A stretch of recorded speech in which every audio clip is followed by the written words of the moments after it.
Yes, hello and welcome to First Crack. Round 21 is complete and it was a very nervous win for Fremantle in the West over a brave Carlton. More on that later. Got lots on the agenda tonight, including the Collie Wobbles and the Western Bulldogs. My name is Jay Clark. I'm joined by these two fine gentlemen, as always. It's David King and the St Kilda champ, Leigh Montagna. Hello, boys. Hello, Jay. Great to be joined by you.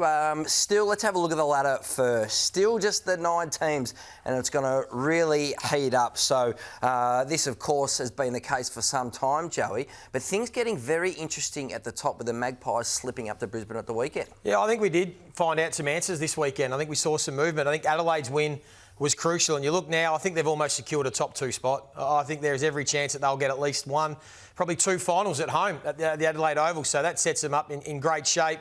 We'll touch on Collingwood in a moment and what that loss looks like. Fremantle, as you said, they just had to find a way to win that game. We've said for a number of weeks that the team that might miss the top 8 is the team that slips up to in a game that they shouldn't, and that was almost the case for the Dockers. Gold Coast, we know, have got that game in hand, so that's the Essendon game. You can almost put them at 56 points, and they are still knocking on the door of a top 4 spot. Don't worry about that. And obviously, Hawthorn and Giants losing leaves them vulnerable. Obviously, the Giants have got the easier of the 2 runs. Hawthorn have got 2 games where they'll start as underdogs.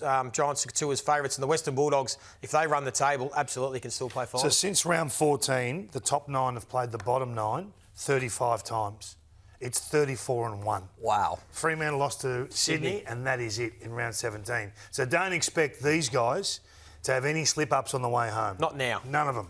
Your glass half full or empty on the Dockers after that? They're in 5th. Yeah, well, it's the same. It's the same discussion every week. They've got a tough run. They've got to beat Brisbane, then they've got to come to Marvel and get the Dogs to absolutely guarantee it with one of those.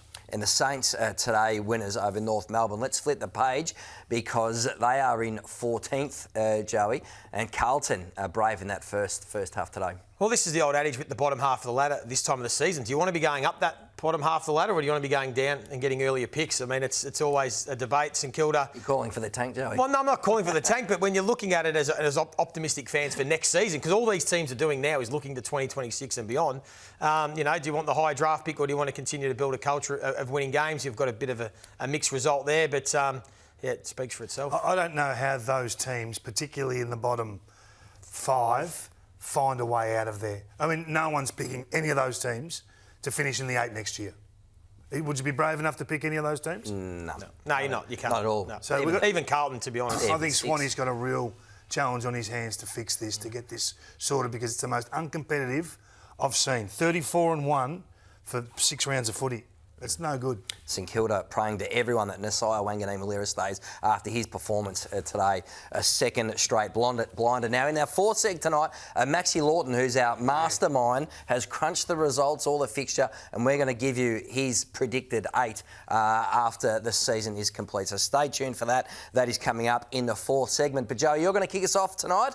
It's your first crack. Yeah, it is, and it's cause for concern at Collingwood. I think now that not just because they've lost 3 of their last 4 games, that is obvious, but when you take a look at the profile in a moment, I think there are some alarm bells starting to ring. And I know Collingwood internally, and we've heard from Craig McRae, they are optimistic, and that's their right. So they should be. That's Fly, the way that Fly goes about it. And they do have recent history on their side. 2023, the year they won the Premiership, they lost 3 out of 4 games, almost at this identical stage of the season. But you've got to remember then, they had to go on and basically pull a rabbit out of a hat, 3 final series in a row, 3 incredible wins by a kick or less to win that Premiership. But as he has said himself, it's a different team now. 2 years on, it's a different team. And when you just look at the profile that I speak about and why it is alarming is because for the majority of the season, Collingwood's in between the arcs game, so the midfield stuff hadn't been great profile-wise. It had been mid-table, so their ability to win contests and clearance, their ball movement and their ability to defend ball movement. But what was elite when you look at those numbers, their efficiency going inside 50 from round 0 to 17 were the second best in the competition, and we know how stingy they were in their D50. They were the best at it and the hardest team to score against. But in the last 4 weeks, that's just been a little bit vulnerable. Now, I know defensively, Jeremy Howe, they can't wait to get him back soon enough, and Billy Frampton have to come back in the team. That'll make a difference, but they haven't been as efficient either at the forward end of the ground. So they had been covering a little bit of some issues with their ball movement and defending ball movement and some of their contest numbers. So that's the first little alarm bell. And then when you look at their offensive defensive potency, and that's dropped away as well. So their ability to score off intercept and their ability to score off clearance also has dropped away. So there's just a little bit there to take a look at. That is an issue. And also some individuals that early in the season were in great form have just dropped away a little bit. And these are some of the names. So a couple of them are forwards, because I just mentioned there with the forward line not quite humming as well as it was. But the midfield too. So Steele Sidebottom still was okay. The 20 disposal, kicked 2. But his last 4 or 5 weeks, he's dropped away. Ned Long has become a big concern. And Jack Crisp as well. So I know you want to touch on Nick Dacos a bit later, Kingy, and what he's doing for this team. I think Jordan De Goey, that's a huge inclusion for them, because I think he can maybe help tidy up some of this stuff and some of the players that have just dropped away from their early season red-hot form. And to be fair, those guys, particularly Sidebottom and Long, were coming from a pretty high bar, but they've just dropped away. So there is just some concerns and some wobbly facets with Collingwood's game at the moment. But the other thing too, watching the game on Saturday night, was just their predictability now with their ball movement. We've spoken a lot about how predictable they are coming out of defensive 50. And this has been the way they've played a lot of the year. It's long down the line, they point. Kingy, we've spoken about the new speed of ball movement style with the Pies, and that, they are prepared to do this and set their defence. But in this last quarter, they got 5 or 6 times in a row, they tried to clear their defensive 50 with the long down the line, and it just came straight back at them. And they were getting scored against. And I was looking at the game going, look at the scoreline here, 20 points down. A couple of years ago, remember, Jay, they were throwing this ball into the corridor. They were playing chaos footy. They would take the risk of going, we're going to lose by 5 goals, but we're going to make sure we win it.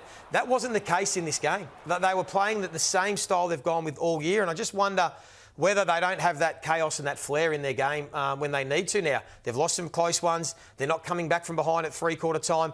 And this is why it's important. So this ball movement from D50 to inside 50, the last 10 premiers have all been top 6, because when you're playing against the best, you are going to have to start the game from your defensive half, because you're playing against another good team. And at the moment, the Pies just aren't getting it done. And in particular, the game against Brisbane, they had 34 opportunities to move the ball from D50 to inside 50. Only 3 times could they get it through Brisbane. That's the third worst performance under Craig McRae. There's still a couple of weeks to fix it. They do have time, but I just think there is some alarm bells. And looking, and we'll get to Max's top predicted ladder later on, there is every chance if Brisbane, Geelong and Gold Coast win out from here, which they'll start favourites in all those games, they could realistically finish 5th. They could have 17 wins and be the unluckiest team to finish outside the top 4 with 17 wins. That's the way it's looking if they don't win if they lose one of the 2 games in the next 2 weeks against Hawthorn and Adelaide, which are massive. Well, how concerned are you, Kingy, by that? Well, we've got similar concerns, or different concerns about the same team, if you like.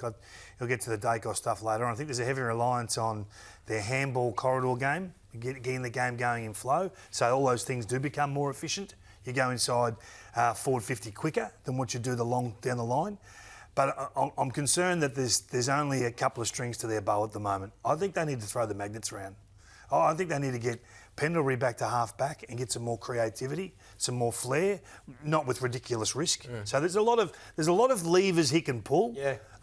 So that's one luxury, and he does have a couple of weeks to look at it. Yep. And he's got some issues. I mean, Dan Houston's one big issue, not going. So you've gone collie wobbles. Are you putting a line through them? No, not yet. Not putting a line through them, but I don't think they're not in my top. They'll be my 4th favourite right now. Right. They've gone from being 1 or 2 to now being their fourth in line for me to win the flag. They loomed as the team to beat, even up until 3 weeks ago. Still significant upside with De Goey and Hill, but that defence at the weekend looked very shaky, didn't it? They need Jeremy Howe back, and that is why they're targeting Jack Silvani. Right, time for my Joey. Time for my first crack, and is it the writing on the wall for Christian Petrarca at Melbourne? Now, this is very interesting, I think, because a month ago, Christian Petrarca, the superstar on baller, was having 27 centre bounce attendances in the Melbourne midfield, but clearly we are seeing a new way under Simon Goodwin, and over the past month those numbers have really reduced. So let's have a look. A month ago, so 26-23, and in the guts all the time, 27 versus North Melbourne.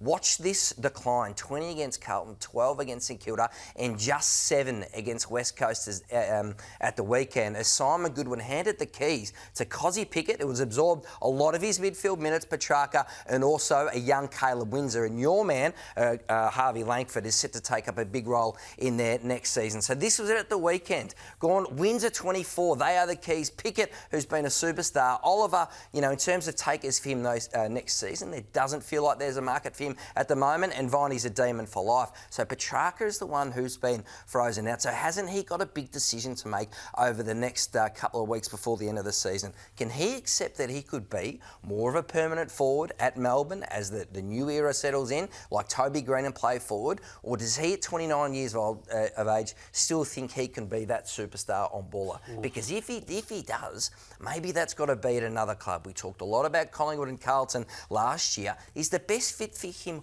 Hawthorn? Because if there is a knock on the Hawthorn side at the moment, they've got all the key forwards, but we see Will Day go down with that foot injury, which is an absolute disaster. Newcomb's had a so-so year. What is it that they need, Joey and Kingy, to complement, to round out this side, to make Hawthorn not a bad team to a genuine premiership contender? Yeah, is it the powerful midfielder? They need another star midfielder, absolutely, particularly now with Will Day as well. But, I would love to see Petrarca stay at Melbourne. I think he can be a very, very good forward. I would love to see him play a full season inside 50. Predominantly, he can still go and pinch hit in the midfield when required. I think that would be a good fit for Melbourne as they transition. But, as you said, it's probably up to him whether he's prepared to play that role. I think they've got to step on the gas with the rebuild. And sometimes the best result for Melbourne is saying you've been great for us, and we're going to make a decision that's good for both of us. Which is what they avoided last year. Yeah, I think that there's sometimes a time to say, hey, we're amicable, but we have to part company. You have to go get us some high-end picks in and let us be aggressive going forward and try and give what's left here an opportunity to win one while we're old. And Melbourne have been transitioning. They have been transitioning. They're not just their list personnel, but also their game style. And I know he's come under criticism, Simon Goodwin, and it's been a work in progress. But I think the last couple of weeks, we are starting to see them play more of the modern game that we want to see. This run out of the back half and transition from one end of the field to the other. And a lot of it to do is with the off-ball runner as well. So on the weekend, they had 12 different goal scorers, which was the most they've ever had under Simon Goodwin. And the last 2 weeks, so against St Kilda, they were able to score 22 points from D50, their second best result of the year. This game, 31 points from D50. So they are trying to evolve, and yet they're trying to get the leg speed you speak about, Jay, and the young kickers. And, this is Jai Cully this time, the off-ball winger, the new modern wingman that can mark the ball overhead like a Dempsey or Dan Curtin style of play. So you can see them. They're creating a bit more of a paddock. So Simon Goodwin, I can see, is been working hard on trying to evolve the way Melbourne want to play, getting some more youngsters involved. So there are some positive signs. I know it was against West Coast, but just the way they've been playing has been more impressive. You mentioned the draft picks, King. Also, what have Hawthorn got lots of? That's key forwards. Do they persist with a four-pronged structure this week against Collingwood? Not sure. So do Melbourne set their sights on a Mitch Lewis or a big key forward? Potentially. Do you think Melbourne are open to moving on Petrarca? I think they'd love to keep him. But have you heard Christian Petrarca do an interview all season? He's been silent all year because maybe he doesn't want to commit to a position. But how would you know what's going to happen at Melbourne? The swirling uncertainty. Who's running the football club at the moment? Probably 5 different people. So it's a big 3 weeks, and I'm not sure they know what to do. Kingy, it is time for your first. Well, mine's a bit of a deeper discussion. I look at the Western Bulldogs and I know they can't win it. I just know they can't win it. You put a line through them? Oh, absolutely. Because you can't compete with the best when you've got a significant issue behind the ball. So, for me, this list is set up for half-court basketball. They've got an unbelievable midfield. We'll go through some numbers. And they're going to be okay for 3, 4, 5 years. So now's the time. It's a one-man fix behind the ball, but really it's a one-man fix at this footy club. Sam Power now has to step up and get aggressive and get a key defender, a key interceptor or a playmaker off half-back that gives Luke Beveridge the chance to have all 3 components sorted, because right now his hands are tied. Look at the numbers. The numbers speak for themselves. So they've got the best forward line, the best attack in the competition, averaging 118 points. Forward 50, number 1 in the comp for the last half a dozen weeks. Darcy's 22, Norton's 25, West's 25. They're going to be there for a long period of time. Yeah. Waitman's not even there at the moment. At clearance, we talk about this midfield group and what they're doing. They've been unbelievable. They don't win hit-outs. They don't necessarily win first possessions, but everything they touch becomes to inside to outside, and away they go. Richards is 26, Fraser's 19, English is 27, Sanders is 20. Bond's going to be there for another 4 or 5 years. He can do it on crutches, I reckon. Libber and Treloar are the only concerns, 33 and 32. So they're stacked in the midfield. But behind the ball, they're awful. They're not competitive in any way, shape or form. Lobb was a byproduct of had to do something with him. Wasn't working up forward, so he goes behind the ball. If you look at the defensive one-on-ones, and I like starting here, or you go against the best sides, denying scores per entry, they're bottom 6. You can't compete in a final series with that. It's a clear weakness. An obvious weakness they've had for years. They've really picked 1 or 2 players in the draft for the best part of 5 to 6 years for this area. And it's been disrespectful and built a list that plays half-court basketball. So when you look at the defensive stuff one-on-one, and this is what happens in finals, you get stuck on a man. They get outmarked second most in the competition, and they're in the air and on the ground, the follow-up work, they're bottom 6 again. So I say, you can't win it this year. You just can't. And you can critique Luke Beveridge as much as you like, and you can talk about the midfield and the forwards as much as you like. They got their hands tied behind their back when they play the big boys. So is Bevo one chess piece away? I reckon being he is. Contended to win it next year? I think they've got to get aggressive. So this is what I want to throw at you guys. They've got a whole host of picks in the next 3 years, untouched. Okay, they've got a father-son coming in, Will Darcy, in the next 18 months. So I'm saying, get aggressive. Get yourself. Who would you go and get? Could you go and get a Jack Buckley? Could you prize Lever or a Wilkie or a Wiedering or a Payne? I'm talking about giving up 2 first-round picks because right now they've won 2 flags in 100 years. This is the time to be aggressive. You can't sit back and hope someone's drafted and develops nicely and slowly.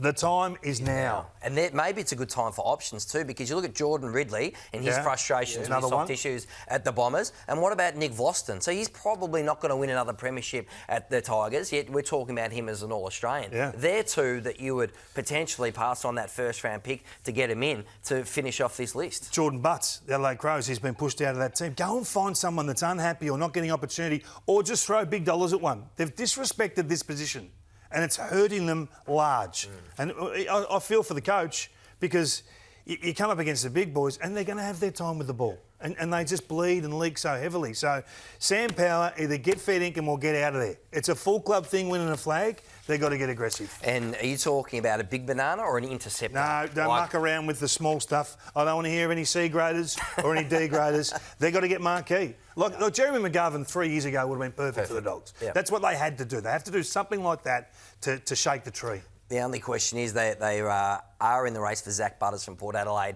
in a year, so are they saving their pennies and their chips? If you said to me you got a choice between Lever or Wilkie or May, not so much. May's a bit older and there's some other issues with May, I think. I just think you're better off getting it. If you get a Wiedering, I prefer Wiedering over Butters. Yep. This team needs a pillar behind the ball. Well, very good, Kingy. I like that. I think Luke Beveridge will be watching this, nodding in agreement. He doesn't watch our shows. He doesn't like our reviews too much. I imagine he's nodding in agreement there with you. Now, it was a interesting win out there in the West with Fremantle coming back from behind. It was a very strong start from the Blues. Michael Voss would have loved it, but in the end, Joe, it was the class of the Dockers who took over after the main change. It was, but first of all, we should give credit to Carlton. I thought their first half was sensational. Their effort, their tackle pressure, their contest and clearance work, that's the Carlton blueprint. I know they've got other issues with their ball movement and outside play, but they were terrific, and Fremantle had to hang in. They really had to hang in that first half, and then they were able to fix it up, and they were able to kick the ball a bit more to contest, trust their forwards, trust their small forwards, got to work, and in the end they were able to find a way, and as we said, it's probably been a big factor in them maybe playing finals now, because they lose that, they would have been in all sorts. So Patrick Voss has been one of the finds of the season, and he was one who had one of those clutch set shots. I do want to go back to Vossi for a sec, right? He went over there with a team that couldn't really get the job done on the road against a good side in Fremantle that really should have won this game convincingly, and he somehow missing a lot of players, fashioned a way, with an underman lineup to get this manic tackle pressure going. 50 tackles in the first half. You sort of had to see it to believe it, and it started minute 1. They sent a message to Caleb Sarong, we're coming after you. Everyone got involved. They hunted. As I said, 50 tackles. They were awesome at clearance. They were awesome in the contest, but they were terrific in terms of their want and their desire, Joey. Now, okay, they're a good side, Fremantle, and they were able to flip it at half time. But you've got to give Vossi some reward for it. It'll go down as a 3-4 goal loss in the end, but it was probably better than that. Yep. Yeah, it was. It was a strong effort, particularly because it gave them a chance to be in the game. But as I said, Joey, late, there was some clutch finishing. Well, their goal kicking was a key factor. You saw their 15 goals for. Their set shot kicking was sensational. And when players had to step up, and this is part of leadership. This is part of being mentally tough. Is in big moments late having the steeliness and the nerve to go back and finish your work. And once again, the tools stood up in the last quarter. Jai Amos with a couple. Paddy Voss had some big moments. Josh Tracy, who didn't have the biggest night in the stat sheet, but had some really crucial moments. And Luke Jackson, again, continues to evolve more than just a ruckman. Kicked goals again. His ground level play, his ability to win ground balls. I think he won the most for Fremantle on the ground, 11 ground balls. But late, they were clutch and they found a way to get it done. And they've shown some real resilience this year, Fremantle. These are games they might have dropped in the past. These are the numbers here, because when you talk about their record, so that's now 4 of their last 5 times they've trailed at three-quarter time. They've been able to come back and win. And they've been in the last 6 weeks. You can see it there. Prior to that, since 2022, they'd only won 3 of 31 times when trailing at three-quarter time. They've been able to do it 4 of the last 5. So that's a real sign of maturity, a real sign of resilience, and they just found a way. Fingers crossed for Hayden Young, who's tweaked his groin a little bit. They'll hope to be able to get him back on the paddock, but potentially a huge loss for Justin Longmuir in the run home, right? St Kilda, it was an entertaining game against North Melbourne, and perhaps unsurprisingly, it was Nasiah Wanganeen-Milera, Kingy, who stole the show for the second week in a row. Roll up to see the Nasiah show. He's must-watch footy. He really is. He's going to take a lot of people to the footy over the next few years. I sincerely hope the Saints can hang on to him. 36 touches, 9 score involvements, 9 clearances, 7 inside 50s.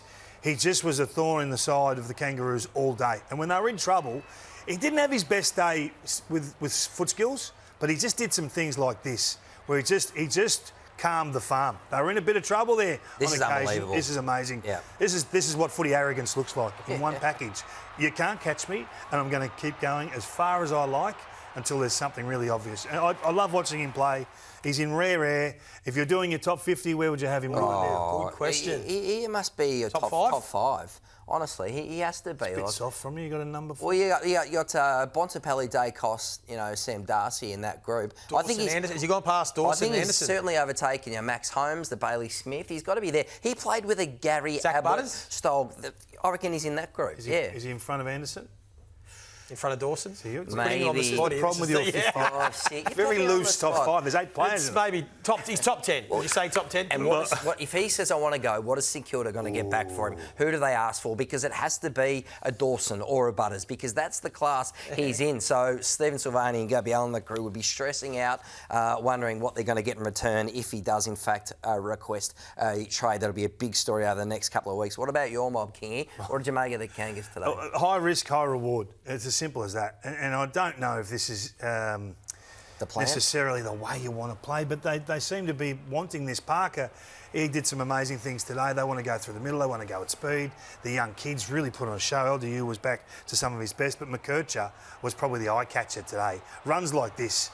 Again, it's the same reason you're going to the footy if you're a North supporter, but it just comes at such a cost. Some of the skill level of players down back, that's power. I mean, you just got to be better than that. That's sub VFL standard. Those sorts of skills they're bringing the ball. You've got to have more care with the footy. So they get 5-5 scores 4 coming out of the defence.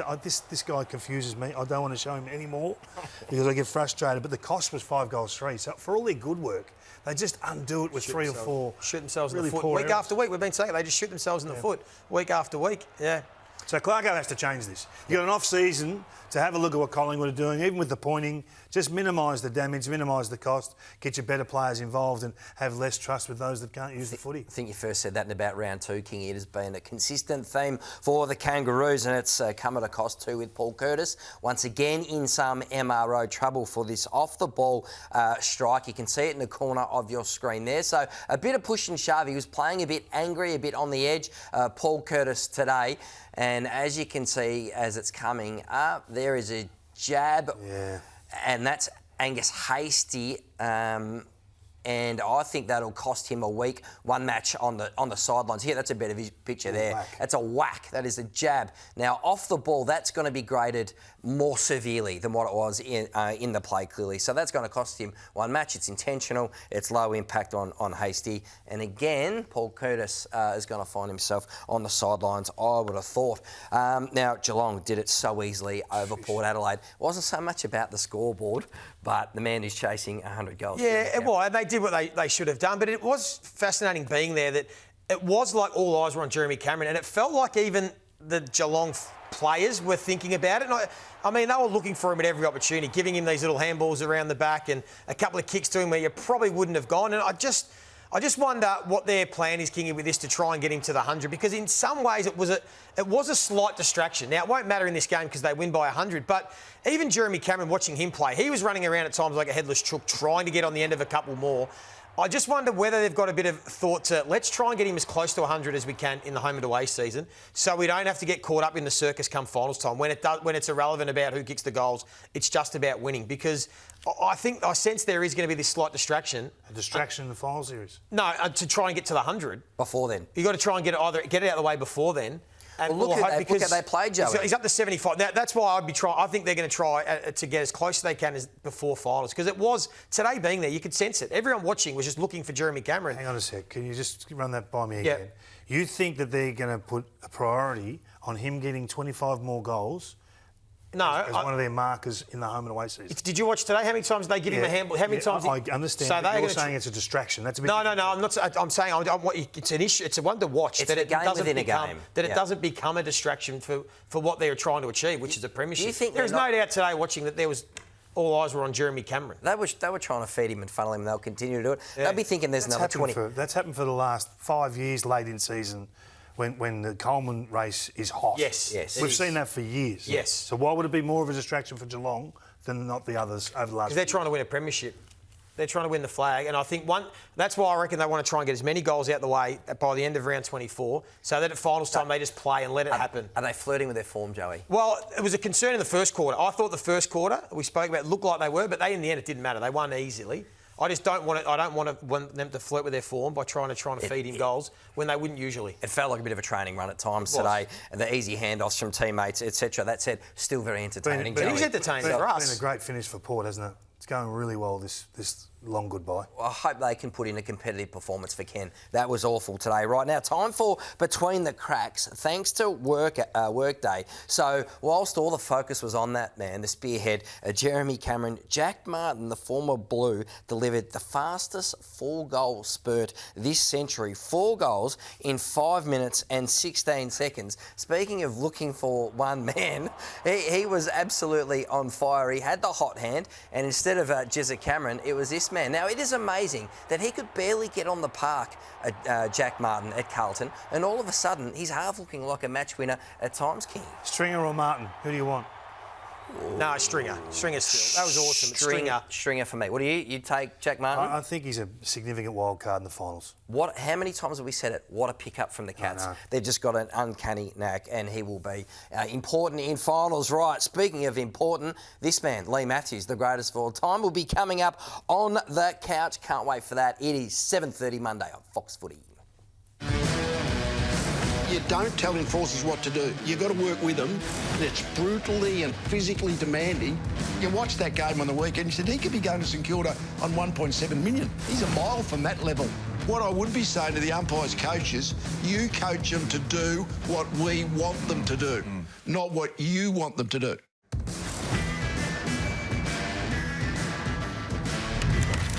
The Hawthorn side have just taken it to the Adelaide Crows and silenced this big crowd.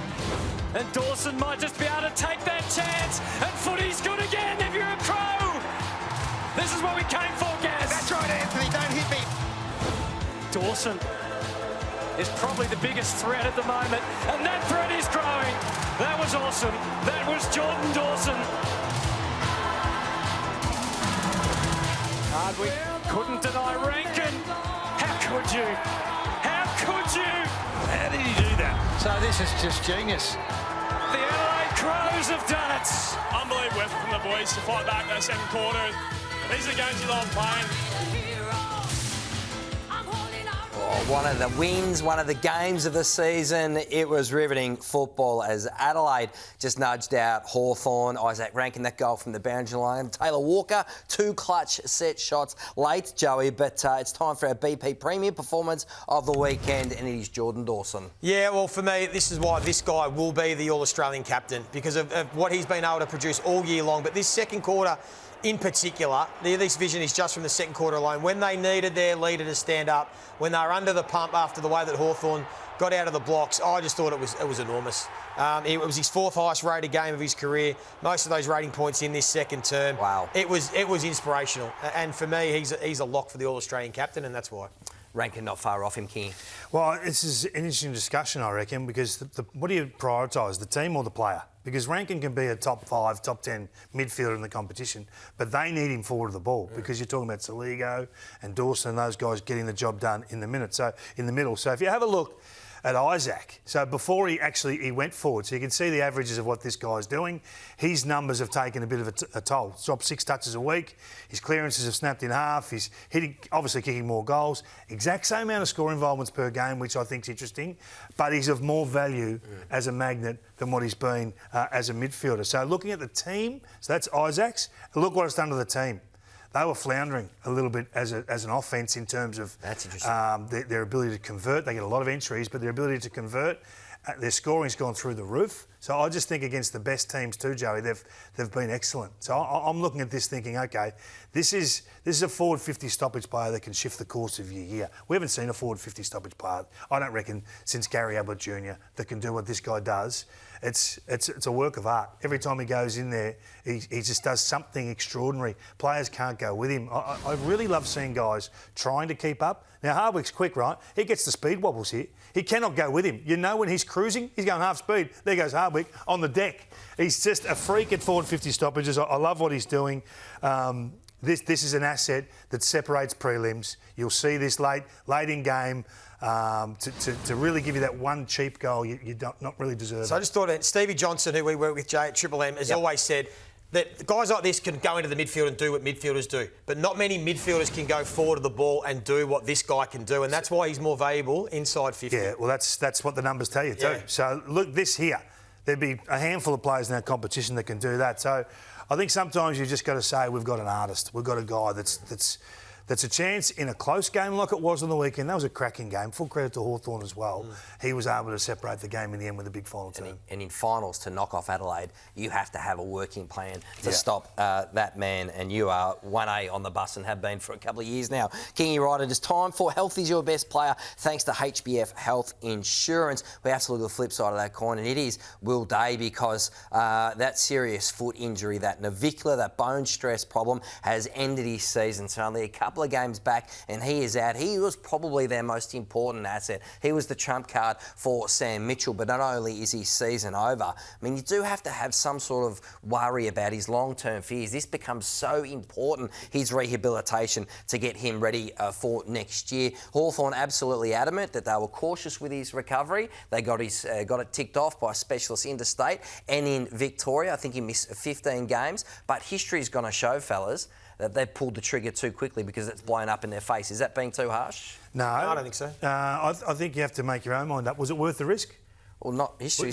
Even now we know he's injured. Was it worth the risk? No, they should have been more cautious. No, I think that's what they'd be thinking. And now his long-term future's in jeopardy to some extent. We don't know, and hopefully not, but to some So I'm looking at what Colling would have done with De Go. He said, no, he's playing 60 minutes and that's it. Yep. And trying to manage that as close as they can, I think that you can draw a line between the two. And the cramping goes to that. He totally cramped up in the third quarter. It was a mess. So potentially the conditioning wasn't there. It was a big decision for the Hawks. So who stands up? Well, what that means now is it puts so much more pressure on John Newcombe to become that man. And if you remember this time last year, he put on his cape. He was sensational the final couple of games and the final series last year. Not having the same impact this year. So the first 16 rounds of being able to turn a clearance into an effective clearance for your team. He was 7th in the competition. That's out of the top 50 now, those numbers. So he's 46th out of the top 50 in turning a clearance into an effective clearance. Turning a effective clearance into a score, he was going at 43%. He was only Max Gawn was better in the competition. Now he's going at like about 14%.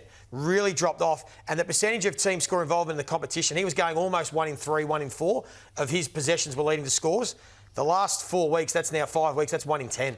He's going at 10%. So I don't know whether he saw. I know he got subbed off a few weeks ago.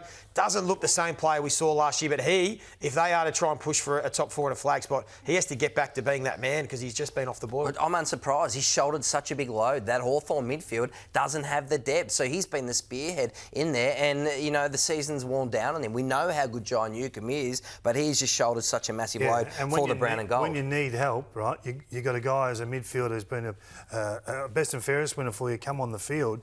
You need better than this. You need better than this defensively. In a game that's an absolute arm wrestle, you've got Soligo versus Warple. He's your man. Where are you going? Where are you trailing off to? What are you doing? You're as fresh as fresh. You've got to get the job done. You've got to help your team. And this is where Adelaide are breaking teams.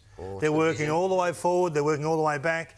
And Warple wasn't prepared to do the same. And that's why you get beat in these close margin games, because you haven't got every I dotted and every T crossed. And I'd be furious if I was Sam Mitchell when I watched that sort of vision. When he came on as the sub. Yeah. But they're not going to have that luxury now with another midfielder down. Well, do you live with that? Do you just live with that, do you? You've got to have the conversation, don't you? You drop in for that. 100%. You're going to go 2 midfielders down. They're playing Collingwood on Thursday night for their finals. My lips are about to move. Sorry. I would play Watson more. Or Dylan Moore. Trust Dylan Moore. Trust Dylan Moore more than I'd trust that. I'm only getting beaten by that once if I'm the coach. Maybe he's got to get cranky for a little bit, the coach, because he will know that, James Warple. That's great vision. Kingy, right, Saturday night, Brisbane's win over Collingwood. Kingy, Nick Dacos. Yes. Is there a reliance in the engine room? Well, it's Nick Dacos or bust at the moment, and I never thought we'd say that about Collingwood. When you look at the names that are there, I know De Goey's coming back before you throw him at me, but this is ridiculous. When he has 7 disposals or more in a quarter, they go at 77%. Very rarely does he have 4 or less, but he has had it a few times this season, 10 times I think this season. So, OK, it's impossible to tag him. We're conceding that. Yeah. But a team tag is something I think you can explore or can look at. But let's have a look at the reliance. The numbers that stand out to me is the fact that they rely on him so heavily to score. So Joey's just talking about the slow ball movement down the line, and we'll get to that in a moment. 43% of Collingwood scores for the last 6 weeks have gone through Nick. Wow. Now, I can't remember seeing a player have such an impact, which is a great thing for Nick, but a bad thing for the group. We just talked about Isaac Rankin, how he's being deployed to help the team. This guy's everything for them. So when it doesn't work, I think Craig McRae's got some concerns. As good as Nick is, how do you use him? How do you make sure he's engaged in the game? I love what Brisbane did. Dunkley had an eye on him at all times. And there were times where he slipped the noose and bang. Oh. That's the sort of stuff that Chris Fagan would be absolutely delighted. And even when he wasn't absolutely on him, when he had others, he still went and got him. Like, I just marvel at what Josh Dunkley's able to do. And then they changed their tactics and rolled a few extras up from half forward to just gum it up a little bit, put some numbers around the action. And did they hunt? I've got no doubt this was a team tag. I've got no doubt they're all aware that this guy slips off the chain a little bit. I don't care who you're on, you're getting to Nick because he's 43% of their scoring. We talk a lot about the other guys, Neil Ashcrofts, etc. That shows how important Dunkley is to that midfield cohesion and synergy too. It was an impressive comeback from the Lions midfield, Joey, considering they got smacked by Gold Coast last week. Yeah, they were elite, weren't they? The names in there. And this is the thing. So the last 5 years, Brisbane have been in the top 5 for points from clearance differential. We've always just presumed they've been a great clearance team and scoring from clearance. But up until round 21, they were ranked 11th for points from clearance differential. They hadn't been as dominant as we probably had thought. But on the weekend it was back, so they were able to out clearance Collingwood by 17. They were able to score off the back of it, and when those boys all get ball in hand, McCluggage, Ashcroft, Dunkley, and Lockie Neal, and they flick it around and they get to the outside, they are slick. They do it differently to other teams. They're not like necessarily the Bulldogs, or they don't crash and bash, but it's the sleight of hand. It's the flick, and then they get the really good look and they get it into the right players' hands, and they're able to punish that way. So I was really impressed with this facet of their game. They were clean and sharp. They were a bit wobbly in the second quarter, so Collingwood cranked up the pressure and made them look, just back to average. But when they flick it out like this, and you get this guy, King, you've been big on Hugh McDamage, pulling off stuff like this, it makes a big difference. And I think now this is the catalyst for the rest of their season. With Lockie Neal back in elite form and the other boys in the midfield, they are hard to stop when this midfield group are going. Who's their best player, Joey? McCluggage now. It is McCluggage. McCluggage's their best player. Yep. And certainly right up to his eyeballs, or their eyeballs, in a back-to-back quest. We're talking about Harris Andrews enough, King. Well, I want to give Chris Fagan a big rap here because I haven't seen teams do this yet. So when Collingwood point and say we're going long down the line, it was a cue for Harris Andrews to say, this is my ball. This is my time. So long down the line across the season, Collingwood are next to score from these sort of plays 60% of the time. The last 4 weeks, 66% of the time. He wasn't taking no for an answer. He wasn't getting blocked. He wasn't engaging in another fight. He was seeing the point and saying, this is my time. I've got to go. And I love it. And I think every team in the competition who's still in the fight for this flag is not getting caught up in what this is happening here. They're separating and saying, you're our main man. You go and do it. There was no Leicester. There's no pain. And he said, I got it covered. 15 spoils, 9 intercepts. He just refused to be denied. So what it did, right, so have a look at this. There's corridor cover from those mids. He killed that ball there. Collingwood like to get their speed from there. He taps it. The positioning by the Brisbane Lions gives them access to the corridor in a heartbeat. That's the game. Wow. So if you look at their long down the line returns on the weekend, 14%. 14% from a season average of 60. That is destroying Collingwood's game. So right now, when you're at the top of the tree, you get picked apart. And Collingwood have been picked apart. There's no doubt about that. So it gave them an opportunity to just deny their ball movement. And I just think it's a win for the Grey Nomads. I mean, Fags should be towing a Jayco around Australia at his age. Yeah. But he's tactically picking apart one of the best teams in the competition over the last 3 years. Well done, Fags. Amazing time they've been up. This could be their third straight grand final. If they can get to the last weekend in September, it has been an incredible effort. Right? We've spoken a lot about Nick Dacos. You mentioned him earlier. Is there only one man who can challenge him for Charlie? That's the Brownlow medal. Noah Anderson from Gold Coast surely would have got the 3 votes at the weekend. Oh, he's been unbelievable. I just don't know if I've seen a player that's got a better switch to go from defending to attacking. Have a look at him here. Boom, he sees it. We got this, I'm gone. And look at the gap that he puts on the opposing midfielders. It was Hopper, it was Preston. It didn't matter who it was because he's already in full flight in a heartbeat. So if you're looking to become an elite midfielder, there's Hopper. You got him? Have you absolutely got him? Too late. Cool. Too late, it's over. So this is what he is committing to the competition now. He's saying, if you don't want to come with me, I'm maximum damage. I think he's in your top 2 or 3 players in the competition right now. You got him? That's a wrestle. You still got him? Have you still got him? Nah, he's gone. So if you just allow these sorts of players to slip a metre, it becomes 5, it becomes 10. Look at that run and carry. And then you get quality on the end. So in my eyes, this is the reason these guys can finish top 4 and seriously challenge. I don't know if they've got an upset or two in them in a final series, Joey, but this guy absolutely is Nick Dacos' biggest threat in the Brownlow. What a combination with Matt Rowell. Tuke Miller certainly are going to be hard-fought teams to stop. Right now it's time for a points bet update with Bernie Vince. Bernie, what's your first crack? Thanks, guys. My first crack is the Fantastic Four, and I'm not talking about Pedro Pascal's superheroes. I'm talking about the top 4 teams who, according to the market, are the only 4 teams that can win the Premiership. Have a look how tight it is. Just $1.50 separating first to 4th. And into favourites now, the Adelaide Footy Club. After a big win against Hawthorn on the weekend, they still do have Collingwood in round 23, but that game is at home. Brisbane as well. They're firmed into $5 after a big win at the G against the Pies. Speaking of the Pies, well, they've been on the drift. Have a look at them, out to $5.25 after losing 3 of the last 4. They've still got Hawthorn to come Thursday night and then that Adelaide game in Adelaide. So they're a big watch for the top 4 now. For mine and Geelong, they're still at $5.50. Interestingly enough, the 5th team in market is the Western Bulldogs, way out at $15, and they're not even in the top 8 at the moment. You can find all those odds plus a whole heap more on the Points Bet app. Have a great week. Chances are you're about to lose. For free and confidential support, call the number on the screen or visit the website.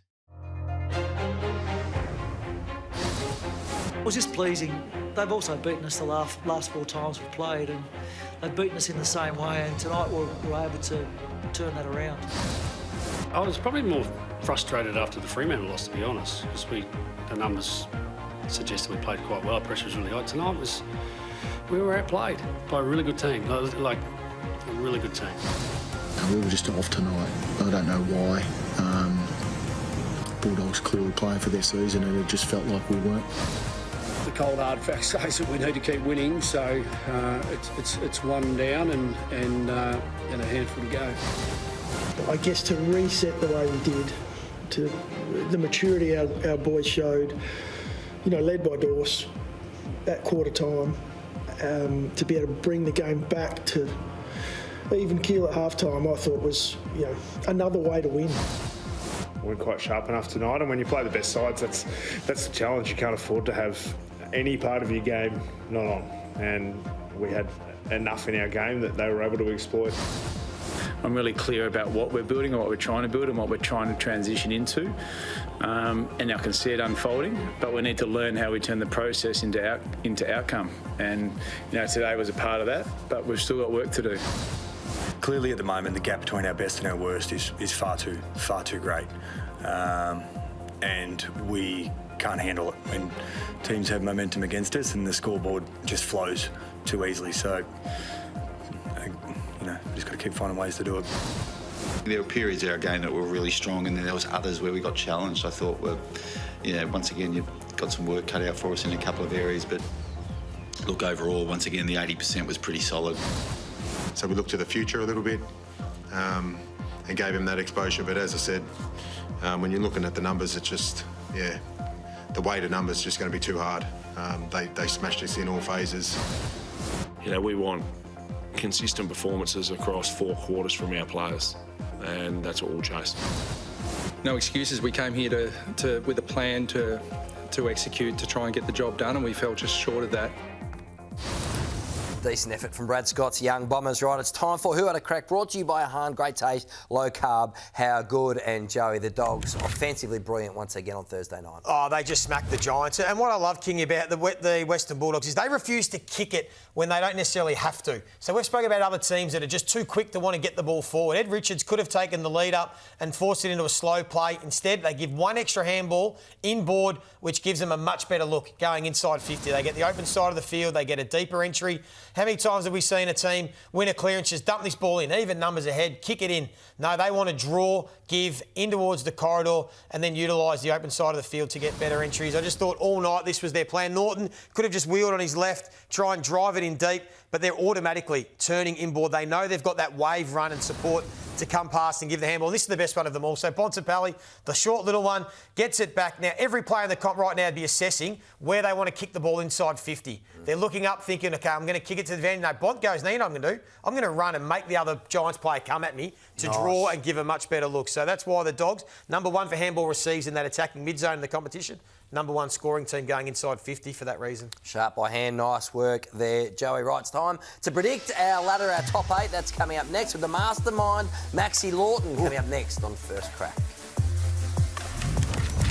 Welcome back to First Crack. Right, Maxi Lawton is our guru, Kingy. He's crunched the fixture, and this is how the top 8's going to look for the finals. None of us here argue with Max. No, Lawton's Max. law. So if the favourites win, that's how the ladder will go. Hawks miss. What we know is the favourites don't always win when they play top 9 v top 9. So Hawthorn Collingwood this week is massive, Joey, because if the Hawks can get it done, look at the squeeze. They will be on 60, come down to percentage. And then any of those 4 can miss, really. It'll come down to Fremantle versus the Western Bulldogs at Marvel. What a finish to the year. Incredible if Collingwood finished 5th with 68 points and that percentage. That's exactly what Sydney Swans were last year, and they finished on top of the ladder. So who wins That's it? how unlucky it Who could wins be. it? Oh, the lot. Brisbane for me, back to back. Yeah, I'll go Brisbane. I'm sticking with Geelong, even though they might flirt with their form late in the year and get 100 goals for Jeremy. Need to get that out of the way first. King Man outstanding. Right on to you, Leigh Montagna. Thanks so much for watching us. We'll be back on Wednesday night for the First Crack preview with Ben Dixon on Fox Footy. Good night.